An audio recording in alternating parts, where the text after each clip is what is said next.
अगला प्रश्न है, निम्नलिखित कथनों को समीकरण के रूप में लिखिए।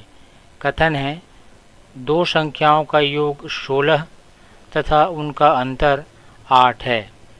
तो इसे हमें समीकरण के रूप में व्यक्त करना है।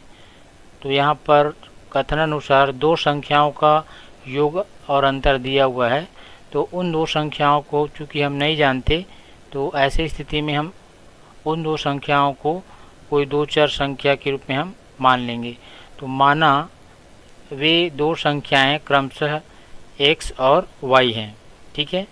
अब प्रथम कथनानुसार प्रथम कथन कह रहा है दो संख्याओं का योग 16 है, अर्थात इसे आप इस प्रकार से लिख सकते हैं, दो संख्याओं का योग बराबर 16। अब हम दो संख्याएं क्रमशः x और y माने हैं, तो इस कथन के अनुसार दोनों का अगर हम योग करें x और y का, तो हमें योगफल 16 प्राप्त होगा। तो इसे आप लिख सकते हैं x धन y बराबर 16, दोनों संख्याओं का योग बराबर 16। तो इस प्रकार से दिए गए प्रथम कथन से समीकरण हमें प्राप्त हो गया है, इसे हम समीकरण 1 कहेंगे। इसी प्रकार आगे कथन दिया हुआ है, इन दो संख्याओं का अंतर 8 है।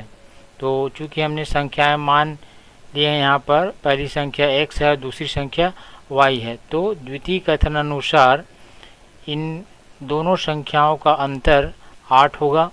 और इसे समीकरण के रूप में आप लिखना चाहें तो इसे आप लिख सकते हैं x ऋण y बराबर 8, दोनों संख्याओं का अंतर 8 के बराबर होगा।